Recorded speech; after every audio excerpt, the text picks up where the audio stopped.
લગ્ન કરવા છે રાજા અને રાણીની જેમ, કે પછી ખોવાઈ જવું છે પેલેસની શાન અને પ્રકૃતિ સાથે? તો આજે જ બુક કરો તમારો સ્ટે અથવા તમારી ઇવેન્ટ balarampalace.com પરથી. નમસ્કાર, વેધર એનાલિસિસ સાથે હું છું પાયલ. અને ગુજરાતમાં વરસાદની સંભાવના એટલે માવઠું પડવાનું છે. જે સાયક્લોન છે એનો ખતરો તો હજી પણ છે, કારણ કે હવે ડીપ ડિપ્રેશન પછી એ સાયક્લોનિક સ્ટ્રોમમાં ફેરવાયું છે. જે સિસ્ટમ બની હતી અને સિસ્ટમ કેટલી મજબૂત છે, કયા વિસ્તારોમાં, દેશના કયા વિસ્તારોમાં અસર કરી શકે છે, ગુજરાતમાં કઈ તારીખથી કઈ તારીખ સુધી વરસાદ પડશે, એ બધી જ વાત કરવી છે. અત્યારે તમે વિંડીના માધ્યમથી જોઈ શકો છો કે અહીંયા એ સાયક્લોન છે ચેન્નઈની એકદમ નજીક છે.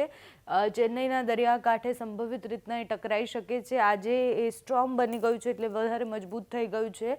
અને એ ડીપ ડિપ્રેશન પછી આજે સાયક્લોનિક સ્ટ્રોમ, એના પછી ફરીથી ડીપ ડિપ્રેશન, પછી ડિપ્રેશન, પછી વેલમાર્ક લો પ્રેશર, અને પછી લો પ્રેશરમાં ફેરવાઈ જશે. અત્યારે પોંડિચેરી અને ચેન્નઈની આસપાસ 1 તારીખ સુધી ભારે વરસાદ થવાની સંભાવના છે. એકવાર સાયક્લોન પસાર થઈ જાય એના પછી જે અસરો હોય છે ખૂબ લાંબા સમય સુધી ચાલતી હોય છે. એટલે સાયક્લોન જ્યારે પસાર થાય તો એની અસર ખૂબ વધારે થતી હોય છે. સાયક્લોન હવે ધીરે ધીરે આ તરફ આવતું દેખાય છે. એટલે જે સિસ્ટમ છે એ બંગાળની ખાડીથી અરબી સમુદ્રમાં પસાર થઈ જાય એવું પણ લાગી રહ્યું છે. ઘણી બધી વાર એવું થાય છે કે અહીંયાથી સિસ્ટમ પાછી અરબી સમુદ્રમાં આવે અને વેગ મળે અને પછી એની અસરો થતી હોય.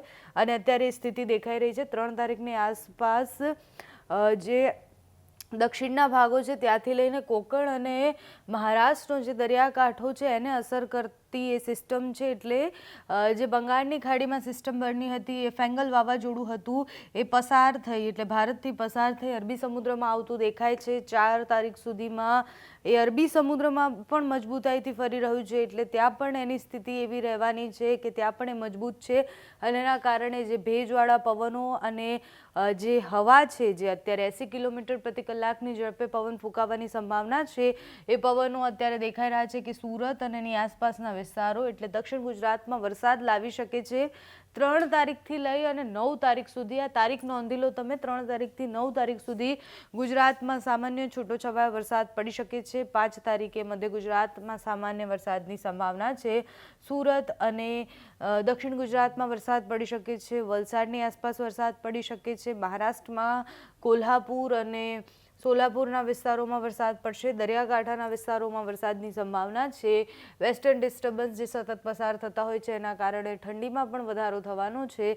માવઠું પણ પડવાનું છે. એટલે શિયાળાની વચ્ચે માવઠાની સંભાવના છે. એટલે ઠંડી પણ આગળ જતાં વધવાની છે. સાયક્લોનની વાત કરીએ તો આ હવામાન વિભાગ જે ઓફિશિયલ ડેટા આપે છે એ પ્રમાણે 30 તારીખ અને 30 તારીખે સાયક્લોનિક સ્ટ્રોમમાં એ ફેરવાઈ ગયું છે. જે સિસ્ટમ છે એ સાયક્લોનિક સ્ટ્રોમમાં ફેરવાઈ ગઈ છે. અને તમે એની ગતિ જુઓ એટલે કાલ સુધી એ મજબૂત સિસ્ટમ ન હતી, પણ હવે એ 75થી 85થી લઈને 95 કિલોમીટર પ્રતિ કલાકની ઝડપે એટલે 100 કિલોમીટરની આસપાસ એ રન કરશે. એટલી મજબૂત રીતના એ આગળ વધશે. અને પવન જે ફૂંકાવાનો છે એ ભયંકર પવન ફૂંકાવાની સંભાવના છે. એની દિશા પણ બદલાઈ છે, કારણ કે પોંડિચેરીની આસપાસ જે દરિયાકાંઠો છે ત્યાં એ ટકરાવાનું હતું, પણ એની જગ્યાએ એ ધીરે ધીરે ચેન્નઈ તરફ જાય છે. હજી હવામાન વિભાગની આગાહી પ્રમાણે તો પોંડિચેરીથી થોડુંક ઉપર અને ચેન્નઈ એટલે પોંડિચેરી અને ચેન્નઈની વચ્ચેનો જે દરિયાકાંઠો છે ત્યાં એ ટકરાઈ શકે તેવી સંભાવના દેખાય છે.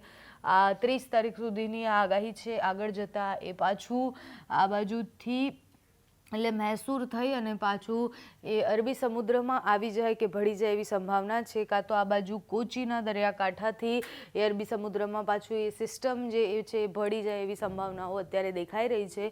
હવામાન વિભાગ, હવામાન નિષ્ણાંત બધાની આગાહી પ્રમાણે ગુજરાતમાં ફરી એકવાર માવઠું આવવાની સંભાવના છે. 3જી તારીખથી લઈ અને 9મી તારીખ સુધી એટલે 3 થી 9 ડિસેમ્બર ગુજરાતમાં વરસાદની સંભાવનાઓ અત્યારે વ્યક્ત કરવામાં આવી છે. વાવાઝોડાને કારણે પવન પણ ભારે ફૂંકાશે અને વરસાદ પણ પડશે. અને ગુજરાતમાં જે ઠંડી છે એ પણ વધવાની સંભાવના છે. હવામાન નિષ્ણાંત પરેશભાઈ ગોસ્વામી શું કહી રહ્યા છે, કઈ તારીખથી કઈ તારીખ સુધી કયા વિસ્તારમાં વરસાદ પડી શકે છે તે સાંભળો.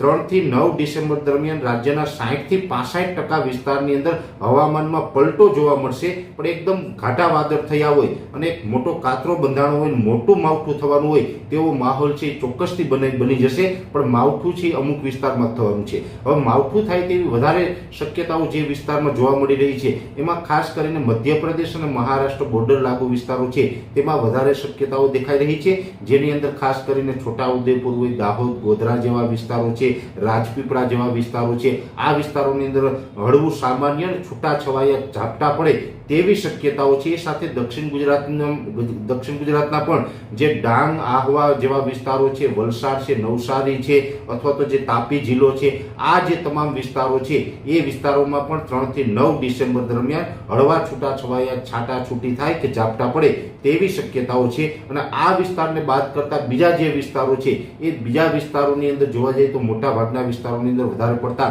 વાદળછાયું વાતાવરણ જોવા મળે, કાતરો બંધાણો હોય અને એક પ્રકારનું માવઠું થવાનું હોય એવો માહોલ ચોક્કસથી બની જશે. પણ બીજા વિસ્તારોમાં માવઠાની શક્યતાઓ ઓછી છે.